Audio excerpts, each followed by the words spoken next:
Obrigado, deputado Fábio Félix. Eu quero iniciar fazendo, então, minha autodescrição.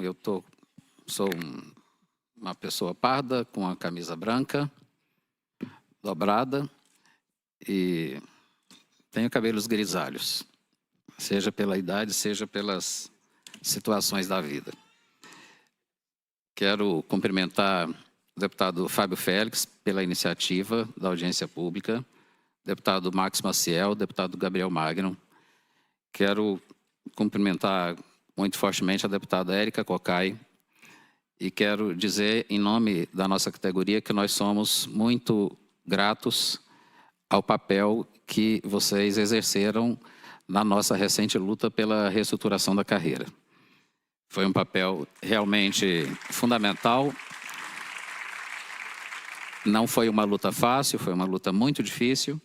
No final, o resultado foi, pode-se dizer, bastante positivo.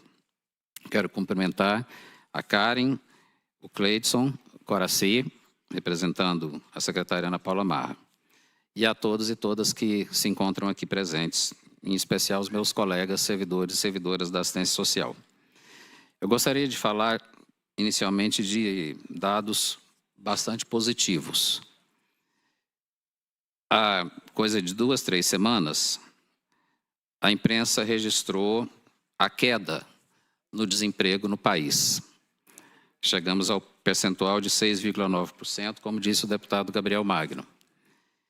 E um crescimento do PIB de 3,3% no segundo trimestre de 2024. São dados bastante positivos e que integram a análise macroeconômica do país.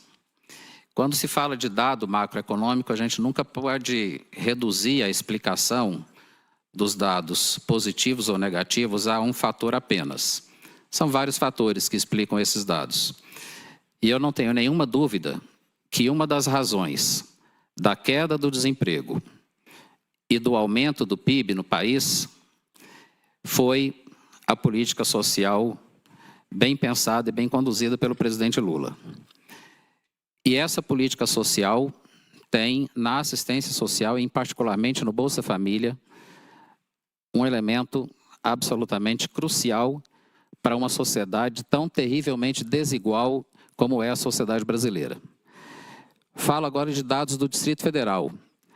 Nós temos 390.883 famílias cadastradas. Peguei esse dado na última sexta-feira. Famílias cadastradas no Cadastro Único. Nós temos 337.950 cadastros atualizados. Nós temos 903.067 pessoas cadastradas nas famílias do Cadastro Único. Quase 1 milhão de pessoas. Nós temos 180.131 pessoas com Bolsa Família no Distrito Federal. Nós tivemos, até o dia 23 de setembro, até sexta-feira passada, eu vou falar apenas dados do CRAS, que foi o que eu obtive. 140.449 famílias atendidas. 146.063 pessoas atendidas. E um total de atendimentos de 252.157. Foram 252.157 atendimentos ao longo de 2023, isso feito por pouco mais de 1.500 servidores.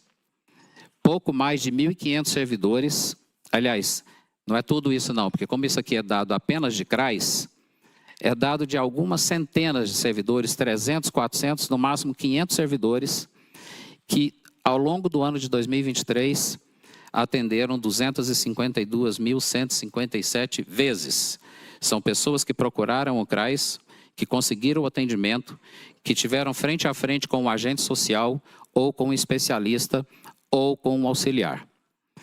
Esses dados são indicadores de que existe, de fato, assistência social no Distrito Federal e ela contribui para a melhoria da situação econômica do DF e do país, dando a nossa parcela de colaboração nesse terreno. E os colegas que atendem um número tão expressivo de pessoas trabalham em condições, a maioria das vezes, muito difíceis, para dizer o mínimo.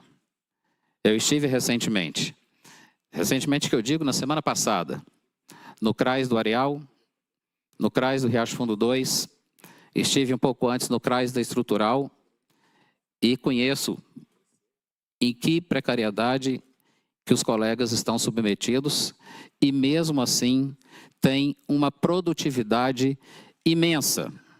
Eu falava isso em assembleia, falava isso durante a greve. Eu duvido que haja alguma categoria do serviço público do Distrito Federal que tenha uma produtividade tão grandiosa quanto a dos servidores e servidoras da assistência social, seja das SEDES, seja da SEJUS, ou seja da Secretaria da Mulher.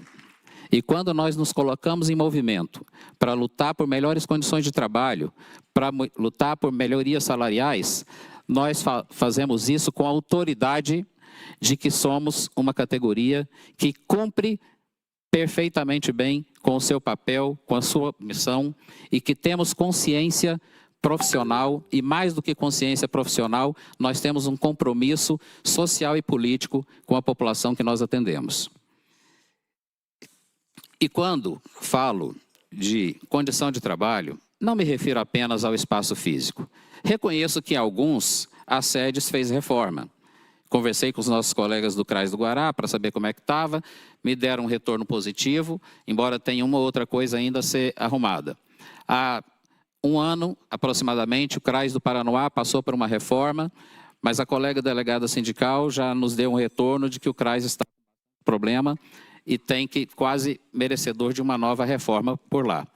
Enquanto outros, como esses que eu descrevi há pouco, estão em situação precária. Mas não é só de espaço físico que eu falo também da quantidade de pessoal. Hoje nós estamos com 1/3 do pessoal necessário. A nossa carreira toda, que não se restringe a SEDES, tem pouco mais de 2.000 servidores e a nossa lei de carreira fala que nós temos que ter 5.500. Então nós estamos com 1/3 do pessoal necessário. Eu gostaria de fazer uma solicitação ao deputado Gabriel, ao deputado Max e ao deputado Fábio, que acompanhem com muita atenção o PL 1627 de 2024. Esse é o projeto de lei que veio para dirimir algumas questões relacionadas a concurso público e eu gostaria que ele fosse aprovado o mais rápido possível, porque o governo está colocando como condição para autorizar o concurso da carreira de desenvolvimento e assistência social, o governo colocando como condição para autorizar o concurso, que esse projeto de lei seja aprovado e que, entre outras coisas, seja dirimido aí o problema das cotas, a questão das cotas, que de resto nós somos favoráveis. Então, falar de condição de trabalho é também falar da quantidade de pessoas que estão atendendo nas unidades. É falar também dos fluxos dos atendimentos, porque nós nos deparamos com situações de outros órgãos tentarem intervir no fluxo de atendimento da assistência social e, às vezes, fazem essa intervenção de forma absolutamente descabida. Eu já me deparei com a condição de ter que ir conversar com o administrador regional para explicar para ele, não foi nesse governo atual, mas para explicar para o administrador regional que na assistência social não adianta ele mandar um bilhete, um usuário chegar com um bilhete do administrador regional para achar que aquilo vai dar garantia a ele de atendimento. Não é assim que funciona. A assistência social é uma política de Estado e ela tem a sua própria forma de ser alcançada. Eu gostaria de concluir falando que nós somos trabalhadores e trabalhadoras do SUAS. Temos consciência do nosso papel, temos consciência da nossa responsabilidade. E temos, sim, uma pauta de reivindicações. Nós, servidores públicos, acabamos de travar uma luta vitoriosa pela reestruturação da carreira. Mas alguma coisa ficou para trás. Ficou para trás um item financeiro que para nós é essencial, que é a vinculação da GETIT ao vencimento básico. Ficou para trás um item que para nós também é essencial, porque vai reduzir o adoecimento dessa categoria, que está entre os maiores das carreiras públicas do Distrito Federal, que é a jornada de 7 horas corridas, e nós não estamos pedindo nada que já não seja concedido a outras categorias. E a Secretaria de Desenvolvimento Social, apesar de nós termos uma lei recentemente aprovada, 7484 de 2024, a SEDES insiste em descumprir ao não reposicionar os auxiliares, desobedecendo pelo menos 3 artigos da Lei 7484 de 2024, que é a nossa nova lei de carreira. Aos trabalhadores do SUAS, do setor privado, das entidades parceiras, nós, Sindisas, que não é de hoje, que nós defendemos que todos os direitos conquistados pelos servidores públicos sejam estendidos aos trabalhadores do setor privado.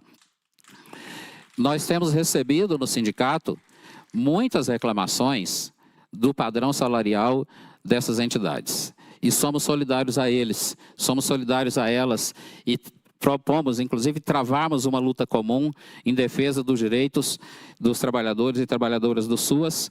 E encerro ressaltando um aspecto aqui da fala do deputado Gabriel, com quem eu tenho pleno acordo. O orçamento da assistência social não pode diminuir. O orçamento da assistência social tem que ser ampliado. O Conselho de Assistência Social deve também se manifestar a respeito. E pior do que ter um orçamento reduzido é você ter um orçamento aprovado, você ter recursos transferidos do governo federal e esses recursos não serem executados. Eu não consigo explicação. Tem carência de servidor na área meio? Então vamos resolver, se esse é o motivo do problema. De ter, de 2023 para 2024, quase 43 milhões de reais terem sido remanejados porque não foram executados. Quanto desses 43 milhões de reais, ou uma parte muito pequena dele, seria suficiente para dar condição de trabalho a todos esses CRAs que estão em situação precária que eu mencionei agora? Assim como vários CREAs, assim como o Centro Pop, assim como as unidades de acolhimento, existe na nossa categoria uma desconfiança que é legítima e que tem base real, que é a desconfiança de estarem precarizando a alta complexidade com tudo. Terceirização que já está bastante avançada, diga-se de passagem, no serviço de convivência, porque os SECONs estão sofrendo com o abandono, seja porque desde 2015 não tem ônibus para transportar os usuários, ou seja porque as bolsas que antes eram destinadas ao público adolescente, remanescente lá do antigo Projovem, do antigo Caminho da Cidadania, essas bolsas foram extintas, fazendo com que os adolescentes se afastassem do centro de convivência. É isso que eu tinha a dizer inicialmente, agradeço mais uma vez a oportunidade, parabenizo aqui a todos e todas pela presença. Obrigado. Obrigado.